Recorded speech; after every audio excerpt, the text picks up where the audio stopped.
Hey guys, welcome to my channel. So இன்னைக்கு channel நம்ம பார்க்க போறது பாத்தீங்க அப்படினா ஆல்ரெடி நம்ம ஆடி சேல் ஆஃபர்ல 47990 ரூபாய்க்கு ஒரு AI PC build போட்டுருப்போம். So எதுக்கு இது AI PC build னு சொல்றேன் அப்படினா இதுல யூஸ் பண்ணிக்கக்கூடிய ப்ராசஸர் 8600G. சேம் இதே மாதிரி PC buildலாம் பாத்தீங்கன்னா இதே மாதிரி லைட் ஏரியா மாதிரி நம்ம 25000 லாம் பண்ண முடியும். அதுக்கு தகுந்த மாதிரி உள்ள ப்ராசஸர் ஸ்பெக்கும் மாறும். So இது வந்து பாத்தீங்க அப்படினா ஒரு powerful AI PC build. So நார்மலா இன்னைக்கு நீங்க Photoshop, Lightroom, graphics designer, professional graphics designing ஒரு PC build தான் இந்த PC build. So இதுல graphics card இல்லாம நீங்க வீடியோ எடிட்டிங் பண்ணலாம். ஏன்னா இதுல யூஸ் பண்ணிக்கக்கூடிய ப்ராசஸர் அப்படி 8600G. இது ஒரு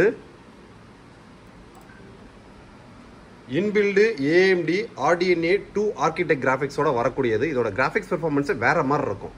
So இதான் அந்த graphics driver கம்ப்ளீட்டா. ஸோ கிராஃபிக்ஸ் கார்டே இல்லாமல் நீங்கள் வீடியோ எடிட்டிங் கேமிங் எல்லாமே தாராளமாக பண்ணலாம். ஸோ என்ஆர் இன்ஃபோடெக்கோட ஹைலைட் பார்த்தீங்க அப்படின்னா இந்த பிசி பில்டு லாஸ்ட்டாக 47,990 ரூபாய்க்கு நம்ம ஆஃபர் போட்டிருப்போம். நம்ம சேனலில் பார்த்துருப்பீங்க. அன்றைக்கே ஒரு கஸ்டமருக்கு 70,000 ரூபாய்க்கு 2K மானிட்டர்லாம் போட்டு போச்சு. இப்போ இந்த கஸ்டமருக்கு பார்த்தீங்க அப்படின்னா ஒரு 57,000 கிட்ட ஒரு ஃபாக்ஸினோட 24 inch monitor, UPS, gaming keyboard, மவுஸும் அந்த மாதிரி போகுது.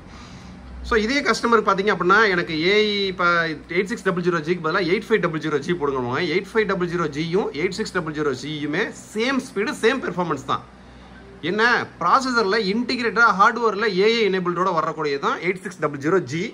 இது இந்தியன் மார்க்கெட்லேயே இன்னைக்கு தமிழ்நாடு மார்க்கெட்டில் பயங்கரமான டிமாண்டான ஒரு ப்ராசஸர் இந்த 8600G. இதுவே நம்ம 8500G பண்ணோம்னு வச்சுக்கலாம், இதை விட இன்னொரு 4000 ரூபாய் கம்மியாக பண்ணலாம். சேம் இல்லை இதுவே 3400G 5600G வச்சுலாம் பண்ணால் 25,000-30,000 இந்த மாதிரி 5 ARGB ஃபேன்ஸோட வச்சு கேபினெட்லாம் வச்சு நம்ம சூப்பராக பண்ணலாம். ஸோ இந்த பிசி பில்டு 8600G, இதில் 8500G பண்ணோம் அப்படின்னா 45,000 கீழே போகும். காம்பனன்ட்ஸோட குவாலிட்டிக்கு தகுந்த மாதிரி இதே 8600Gயை வச்சு 40,000 கீழேயும் பண்ணலாம். ஏன்னா காம்பனண்டோட குவாலிட்டின்றது ரொம்ப முக்கியம். இது வந்து 5 ARGB ஃபேன்ஸோட வரக்கூடிய ஒரு கேபினெட்டு. இந்த 5 ARGB ஃபேன்ஸுக்கும் பார்த்தீங்க அப்படின்னா உங்களுக்கு சாஃப்ட்வேர் கண்ட்ரோலோட கொடுத்துருப்போம். ஸோ இங்கே பார்த்தீங்க அப்படின்னா உங்களுக்கு ஜிகாபைட் கண்ட்ரோல் சென்டர்னு ஒன்று இருக்கும். ஸோ இதில் போய் நீங்கள் RGB ஃபியூஷனை கிளிக் பண்ணிட்டீங்க அப்படின்னா இந்த இடத்துல பல்ஸ்ன்னு கொடுத்தீங்க அப்படின்னா பல்ஸ் ஆகிட்டு இருக்கு பாருங்கள். ஸோ இதில் வேணுங்கிற கலர் மாற்றிக்கலாம். இந்த மாதிரி கம்ப்ளீட்லி இது வேணான்னாலுமே நம்ம ஆஃப் பண்ணி வச்சுக்கலாம். கம்ப்ளீட்லி ஃபுல் செட்டப் வந்து பார்த்தீங்க அப்படின்னா நீங்கள் உங்களோட ஃபேனையும் RGB லைட்டையும் கண்ட்ரோல் பண்ணிக்கலாம். என்ஆர் ஃபோட்டோ ஹைலைட் பார்த்தீங்க அப்படின்னா லேட்டஸ்ட் பயாஸ் வெர்ஷன் அப்டேட் பண்ணிடுவாங்க. இது 47,990 ரூபாய்க்கு. எதுக்கு ப்ரீமியம் செக்மெண்ட் சொல்கிறோம் அப்படின்னா இதில் யூஸ் பண்ணக்கூடிய மதர் போர்டு வித் ARGB கண்ட்ரோலோட வரக்கூடிய ஒரு மதர் போர்டு. ஸோ இன்டிகிரேட்டடாக போர்டு வந்து இந்த 5 ஃபேன்ஸையும் கண்ட்ரோல் பண்ணும். ரெண்டாவது இந்த மதர் போர்டில் இன்பில்டாகவே வைஃபை ப்ளூடூத் வந்துடும். மூணாவது இந்த மதர் போர்டு பார்த்தீங்க அப்படின்னா ஸோ Gen 4 NVMe சப்போர்ட்டோட வந்துடும். DDR5 RAM சப்போர்ட்டோட வந்துடும். இதில் யூஸ் பண்ணக்கூடிய NVMe ப்ரோ சீரிஸ் NVMe கிட்டத்தட்ட இப்போ நார்மல் 1TB NVMe 5,000 ரூபாய்க்கு கம்மியெல்லாம் மார்க்கெட்டில் இருக்குது. ஸோ இதில் யூஸ் பண்ணக்கூடிய NVMe பார்த்தீங்க அப்படின்னா Toshiba பிராண்டோட Quiaxia 1TB 7300 MBPS ஸ்பீடு உள்ள ஒரு NVMe. So proper cable management, proper installation, proper latest BIOS update. So இப்போ கரண்ட்டில் என்ன பயாஸ் இருக்கோ அந்த பயாஸ் அப்டேட் பண்ணிடுவாங்க. அதே மாதிரி கரண்ட்டில் என்ன வெர்ஷன் இருக்கோ அந்த ஓஎஸ்க்கும் அப்டேட் பண்ணிடுவாங்க. அந்த ஓஎஸ்க்கான லைஃப் டைம் லைசன்ஸ்க்கு எல்லாத்துக்கும் ஃப்ரீ கிடைக்காது, ஒரு சில பண்டில் ஆஃபர்ஸ்க்கு ஃப்ரீ கிடைக்கும். ஸோ லைசன்ஸ்க்கு ஆக்டிவேட் பண்ணிட்டாங்க.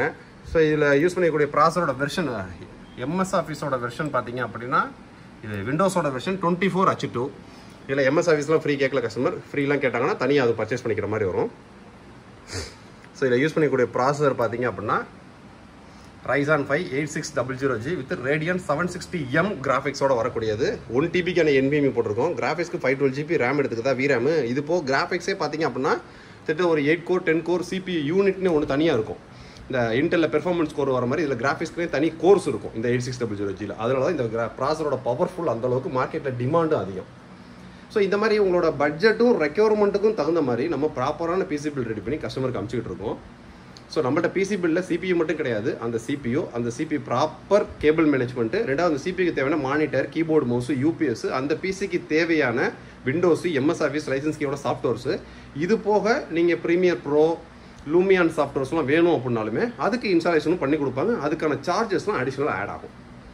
ஸோ நீங்கள் கமர்ஷியல் செக்மெண்ட்டுக்கு பிசி பில்டுன்னு சூஸ் பண்ணிங்க அப்படின்னா என்ஆர் ஃபோட்டோ கான்டாக்ட் பண்ணுங்கள். உங்களோட ரெக்யர்மெண்ட்டும் பட்ஜெட்டுக்கும் தகுந்த மாதிரி ப்ராப்பரான பிசி பில்ட் ரெடி பண்ணி ஸ்பீடாக அனுப்பிச்சிருவாங்க. நீங்கள் ரிசீவ் பண்ணணும், ஆன் பண்ணி யூஸ் பண்ணுற மாதிரி தான் இருக்கும். ஸோ இந்த பிசி பில்ட்டை பற்றி வேறு ஏதாவது டவுட் இருந்துச்சு அப்படின்னா என்னோட வாட்ஸ்அப்பில் சேட் பண்ணுங்கள். இதில் யூஸ் பண்ணக்கூடிய ஸ்பெக் என்னென்னு கேட்டிங்க அப்படின்னா ஒரு டியூயல் பேண்ட் வைஃபை ப்ளூடூத்தோட வரக்கூடிய ஒரு சூப்பரான மதர் போர்டு ஜிகாபைட்டில் 650M gaming wifi motherboard DDR5 16GB single stick போட்டிருக்கோம். கஸ்டமர் ஃபீச்சர் தேவை இன்னொரு 16GB போட்டுக்கலாம். 1TBக்கான ப்ரோ சீரிஸ் NVMe போட்டிருக்கோம். 7300 MBPS ஸ்பீடு உள்ளது. 8600G ப்ராசரு 5 ARGB ஃபேன்ஸோட வரக்கூடிய அந்த 5 ARGB ஃபேன்ஸையும் சாஃப்ட்வேர் கண்ட்ரோலோட வரக்கூடிய ஒரு கேபினெட்டு. ஸோ ஒரு ஃப்ரண்ட்டில் USB போட்டு ஒன்று, இது ஒன்று 3.0 போட்டு ஒன்று. இது போக 500 வாட்ஸுக்கான பியூர் 500 வாட்ஸுக்கான ஹை பீக் SMPS. கம்ப்ளீட்டாக எல்லா பார்ட்ஸுக்கும் உங்களுக்கு 3 இயர்ஸ் வாரண்ட்டி வந்துடும். ஸோ அதில் cabinet, RAM, NVMe, ப்ராசர்லாம் 3 years replacement warranty வந்துடும். மதர் போர்டுக்கு 3 இயர்ஸ் சர்வீஸ் வாரண்ட்டி வரும். பிசியை பொறுத்த வரைக்கும் நீங்கள் ப்ராப்பராக மெயின்டைன் பண்ணணும் அப்படின்னா உங்கள் இடத்துல எர்த்து ப்ராப்பராக இருக்கணும், ப்ராப்பரான ஷட் டவுன் பண்ணணும். இந்த 2 விஷயத்தை ப்ராப்பராக மெயின்டைன் பண்ணி ப்ராப்பரான UPS வச்சுருந்தீங்க அப்படின்னா பிசியில் ஹார்ட்வேர் அண்ட் சாஃப்ட்வேர் எந்த கம்ப்ளைண்ட்டும் வராது. ஸோ இது போல் பிசியை பற்றி வேறு ஏதாவது உங்களுக்கு டவுட் இருந்துச்சு அப்படின்னா என்னோட வாட்ஸ்அப்பில் சேட் பண்ணுங்கள். நீங்கள் பிசி பில்ட் ஆர்டர் ப்ளேஸ் பண்ணணும்னு நினச்சிங்கனாலும் என்னோட வாட்ஸ்அப்பில் சேட் பண்ணுங்கள். நெக்ஸ்ட் வீடியோ இதோட பெட்டரான சூப்பரான சந்திப்போம். பாய்.